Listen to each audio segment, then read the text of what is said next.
तर श्रोते हो, खूपच हृदयस्पर्शी आणि भावस्पर्शी अशा रचना आपल्या सर्व मान्यवरांनी आजच्या या शोमध्ये पाठवलेल्या आहेत. आणि आजच्या शोमधल्या पुढच्या आपण एका चारोळीकडे वळूयात श्रोते हो. आणि जी आपल्याला पाठवलेली आहे विलास देशमुख, बोरिवली, मुंबई येथून. आणि सर लिहित आहेत की बाळांच्या भुकेसाठी कुणी टाकी जळात फासा. बाळांच्या भुकेसाठी कुणी टाकी जळात फासा. होतील पोरकी पिल्ले जर भुलला आमिषास मासा.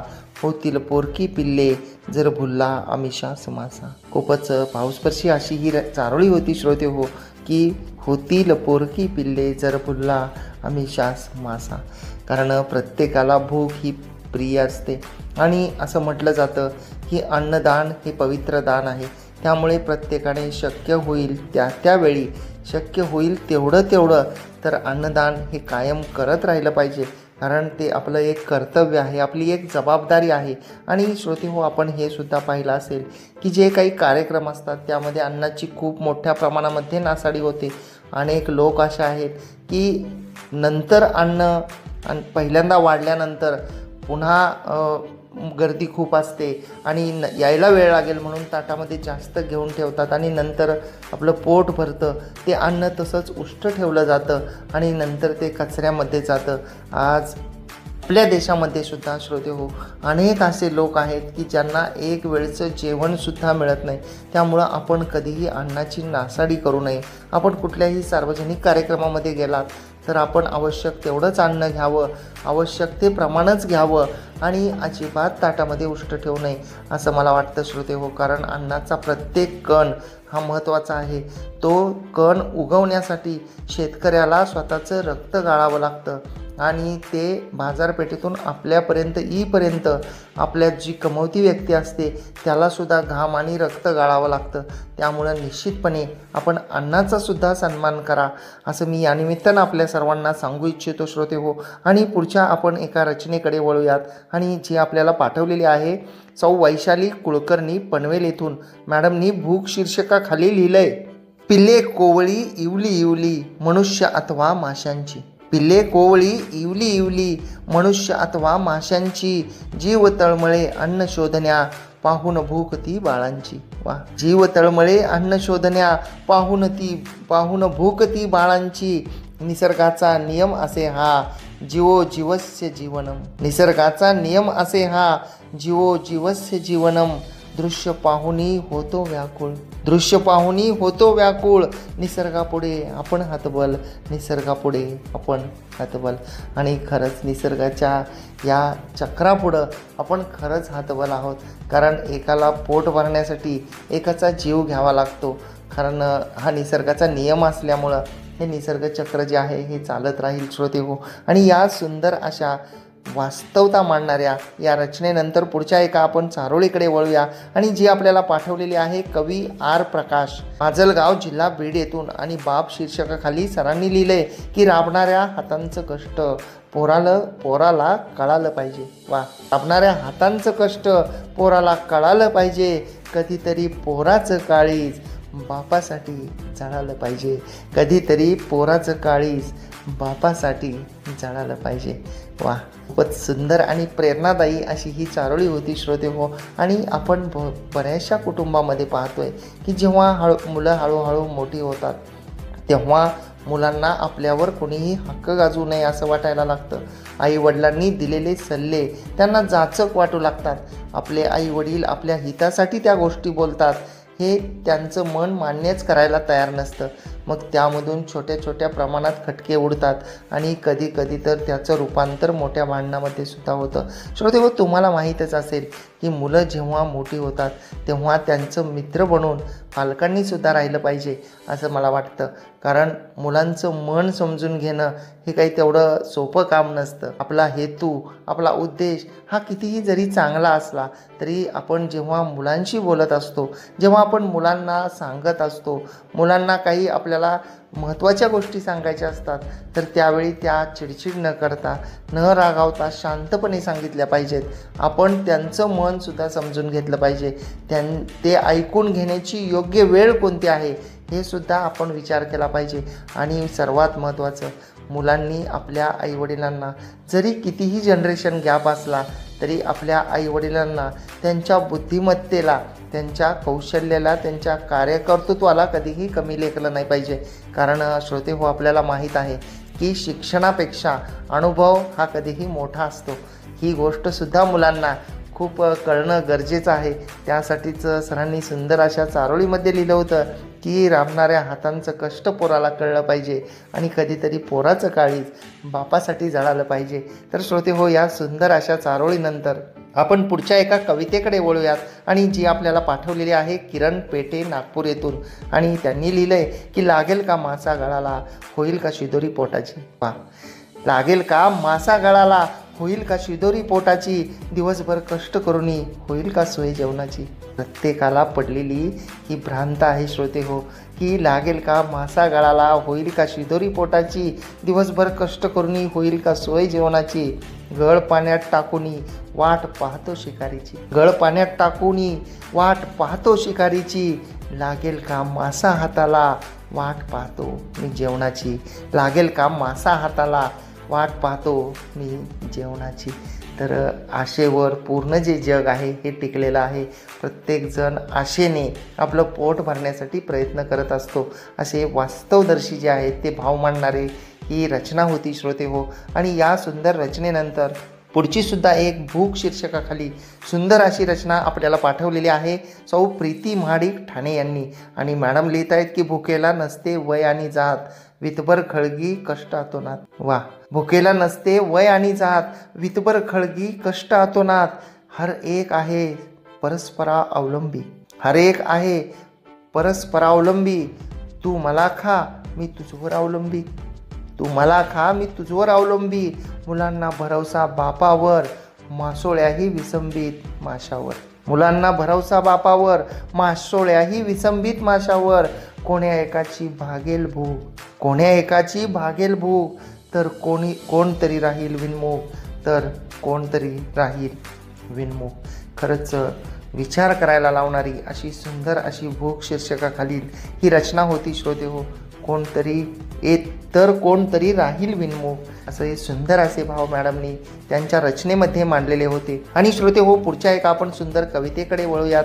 आणि संसार शीर्षकाखाली सौ अनुराधा लवटे मंगळवेढा जिल्हा सोलापूर येथून मॅडम लिहित आहेत की फाटका तुटका जरी संसार नीटनेटकी माझी झोळी, फाटका तुटका जरी संसार नीटनेटकी माझी झोळी, करावे लागेल काबाड कष्ट जरी, बांधेन सौख्याची तुझसाठी मोळी. वा, करावे लागेल काबाड कष्ट जरी, बांधेन सौख्याची तुझसाठी मोळी, तुझसाठी यातना कितीतरी सोसेन, तुझसाठी यातना कितीतरी सोसेन, वेळप्रसंगी झुंज देऊन संसारासाठी रक्ताचं पाणी करेन, वेळप्रसंगी झुंज देऊन संसारासाठी रक्ताचं पाणी करेन.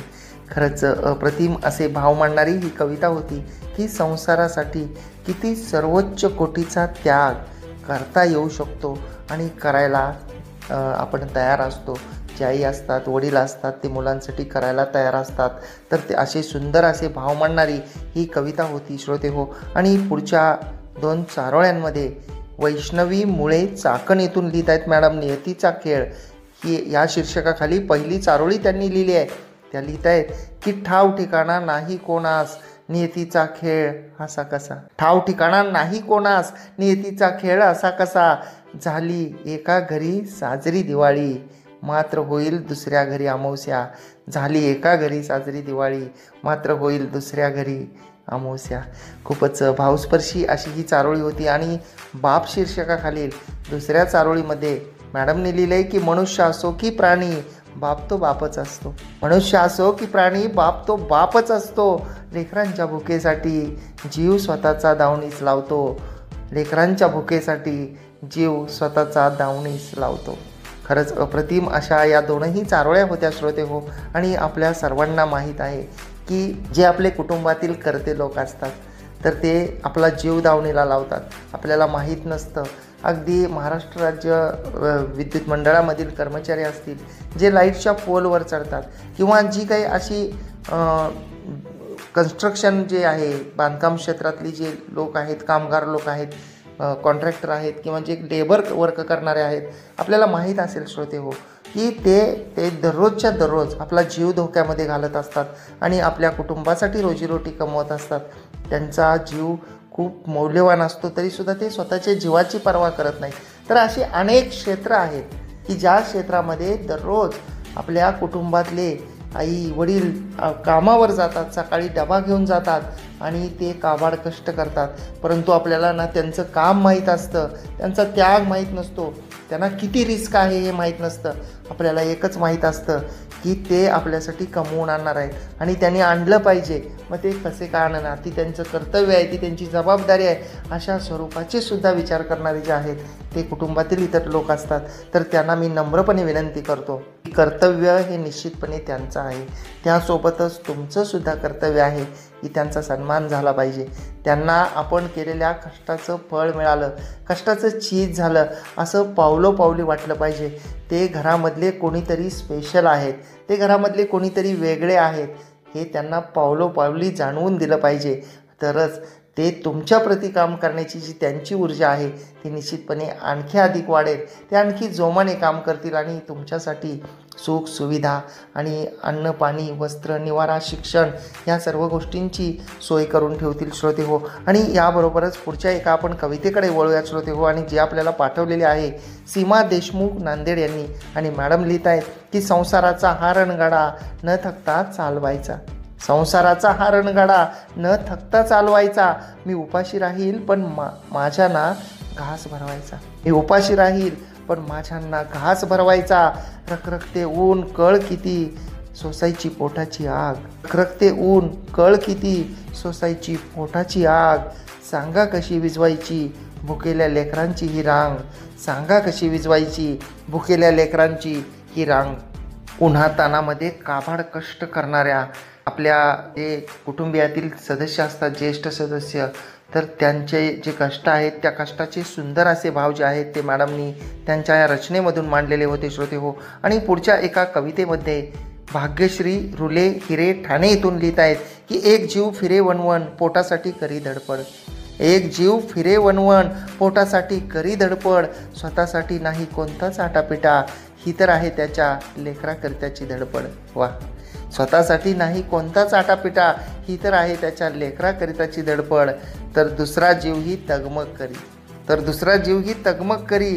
त्याच्या पिलांना पोटभर अन्न मिळावं हीच त्याची प्रार्थना ईश्वरी, त्याच्या पिलांना पोटभर अन्न मिळावं हीच त्याची प्रार्थना ईश्वरी.